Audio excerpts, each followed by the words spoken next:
শুভ সন্ধ্যা দর্শক। এই মুহূর্তের ব্রেকিং নিউজ। বিজেপির প্রাক্তন রাজ্য সভাপতি সুকান্ত মজুমদার উনি বললেন, যদি 2026 সালে বিজেপি ক্ষমতায় আসে আমাদের রাজ্যে, তাহলে লক্ষ্মীর ভাণ্ডারকে দ্বিগুণ করা হবে। তৃণমূল যদি 500 টাকা দেয়, তাহলে অন্তত 510 টাকা দেবে বিজেপি।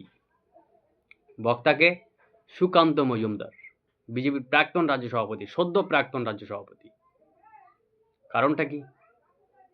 এতদিন এই লক্ষ্মীর ভাণ্ডার নিয়ে তৃণমূলকে উঠতে বসতে সমালোচনা করেছে বিজেপি।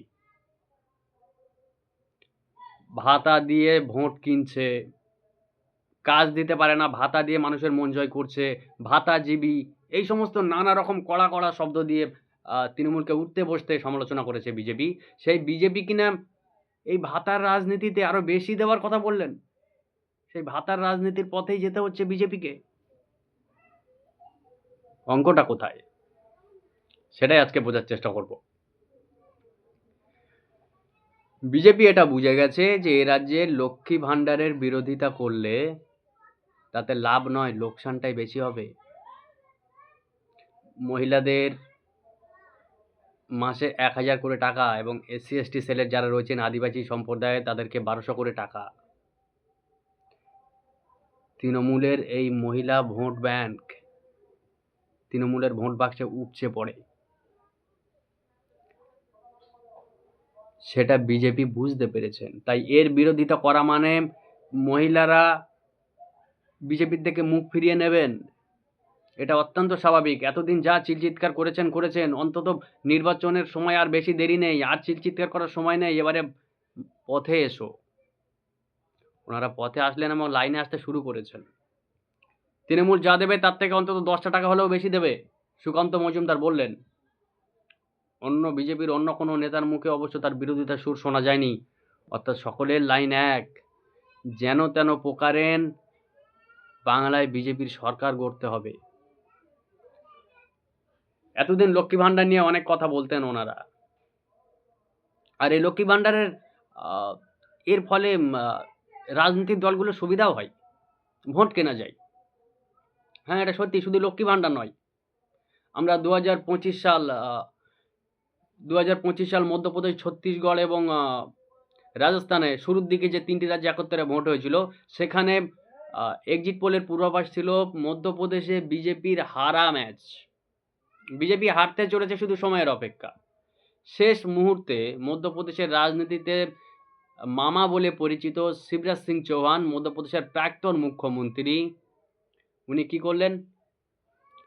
শেষ মুহূর্তে উনি ঘোষণা করলেন, বিজেপি যদি এ রাজ্যে ক্ষমতায় আসে মধ্যপ্রদেশে, তাহলে 2500 টাকা করে দেওয়া হবে। প্রকল্পের নাম কি? লেটকি বহন যোজনা। 2500 টাকা, ব্যাস। অমনি বিজেপি সমস্ত কংগ্রেস সহ সমস্ত রাজনৈতিক দলের থেকে হাওয়াটা টেনে নিলেন নিজের দিকে এবং ড্যাং ড্যাং করে জিতে গেলেন, হারা ম্যাচ জিতে গেলেন ওই একটাই ঘোষণাতে। অনেকে বলছেন ওই শিবরাজ সিং চৌহানের ওই এক ঘোষণা, লেটকি বহন যোজনা, 2500 টাকা প্রতি মাসে মহিলাদের দেবে বিজেপি, এই ঘোষণা করলেন এবং জিতে গেলেন বিজেপি। শুধু তৃণমূলকে তো আর এখানে ভাতার রাজনীতি করছে বললে হবে না, ভাতার রাজনীতি অন্যান্য রাজ্যেও চলছে।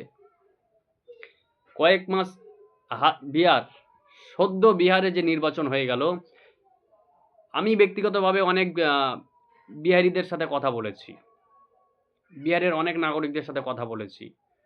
প্রত্যেকেরই মুখে এমনকি যে হাওয়াও আমরা শুনছিলাম যে তেজস্বী এবং রাহুল গান্ধী, আরজেডি এবং কংগ্রেসের এই জোট বিহারে এবারে ব্যাপক সাফল্য আনতে চলেছে এবং খুব খারাপ যদি না হয়, তাহলে এবারে সরকার গড়বে অন্তত তেজস্বী এবং কংগ্রেসের জোট, আরজেডি এবং কংগ্রেসের জোট, তেমন আভাস আমরা পাচ্ছিলাম। মাঝখানে কি হলো? নির্বাচনের আদর্শ আচরণবিধি তখনও লাগু রয়েছে। নীতিশ কুমার দুধে রাজনীতিবিদ, উনি কি করলেন? এই আদর্শ আচরণবিধির তোয়াক্কা না করে কয়েক লক্ষ মহিলার অ্যাকাউন্টে 10,000 করে টাকা দিয়েছিলেন। কংগ্রেসের রাহুল গান্ধী এবং আরজেডির তেজস্বী যাদব, ওনারা সাদা টি শার্ট পরে তখন ঘুরে বেড়াচ্ছেন, কেউ খুনাক্ষরে টের পায়নি। যে আসলে কি হতে চলেছে। কয়েক লক্ষ মহিলার অ্যাকাউন্টে যখন এই নীতিশ কুমার 10,000 করে টাকা দিলেন, সঙ্গে সঙ্গে খেলা ঘুরে গেল। 202 বিশাল একটা ম্যান্ডেট। 243 বিহার বিধানসভা নির্বাচনে আসন, সেখানে 202টি আসন, 10,000 টাকার খেলা এখানে। আদর্শ আচরণবিধি তখনও লাগু রয়েছে। এই সময় নির্বাচনী প্রতিশ্রুতি দেওয়া যায়, কিন্তু সরাসরি ভোটারদের কাছে কোনো রকম উপঢৌকন, উপহার এই সমস্ত দেওয়া যায় না। সম্পূর্ণভাবে নিষেধ। অন্তত নির্বাচন কমিশনের নিয়ম সেটাই বলে। ভোট চলাকালীন সময়ে 10,000 করে টাকা দেওয়া হয়েছে বিহারে কয়েক লক্ষ মহিলার অ্যাকাউন্টে। খেলাটা সেখানেই ঘুরে গিয়েছে। জেতা ম্যাচ আরজেডি এবং কংগ্রেস যে ব্যাপকভাবে পর্যুদস্ত হয়েছে, তার আরও একটা কারণ হচ্ছে ওই 10,000 টাকার ভাতা। বিজেপি সেটা বিলক্ষণ বুঝতে পেরেছে যে আমাদের রাজ্যে যদি লক্ষ্মী ভাণ্ডারের মতন এই সমস্ত সামাজিক প্রকল্পের আমরা বিরোধিতা করি, তাহলে এই রাজ্যে আমরা টিকতে পারবো না, সম্ভব নয়। তাই এতদিন বিরোধিতা যা করেছেন তো করেছেন, এখন অন্তত তারা বলতে শুরু করেছে লক্ষ্মী ভাণ্ডার নিয়ে চিন্তা করবেন না। সুকান্ত মজুমদার বলছেন লক্ষ্মী ভাণ্ডার নিয়ে চিন্তা করবেন না, তৃণমূল যা দেবে তার থেকে আমরা অন্তত 10 টাকা হলেও বেশি দেব। অর্থাৎ ভাতার রাজনীতি বিজেপি করতে শুরু করেছে। এখন এই লক্ষ্মী ভাণ্ডার নিয়ে প্রশ্ন থাকতে পারে, এতে আদৌ সমাজের সার্বিক উন্নয়ন হয় কি না। অনেকে চায় না মানুষের হাতে কাজ আমাদের কাজ দাও। জনগণ চাইছে আমাদের কাজ দাও, আমাদের টাকার দরকার নেই। কিন্তু হাতে এই নগদের খেলা,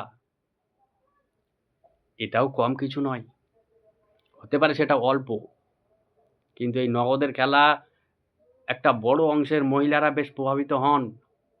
বিজেপি সেটা বুঝে গিয়েছেন, ভালো রকম বুঝেছে সেটা বিজেপির প্রথম সারির নেতারা। সেই জন্য আর লক্ষ্মী ভাণ্ডারের বিরোধিতা করছে না, তারা এখন উল্টে বেশি দেওয়ার কথা বলছে। শুধু আমাদের রাজ্যে নয়, আপনি কর্ণাটক দেখুন, মধ্যপ্রদেশ রয়েছে, দিল্লিতে রয়েছে। ফ্রিতে বিজলি, ফ্রিতে পানীয় জল, ফ্রিতে মহিলাদের বাস ভাড়া, এই যে উপঢৌকন দেওয়া, এটা চলছে। আর এটা আরো বৃদ্ধি পাবে দিনের পর দিন।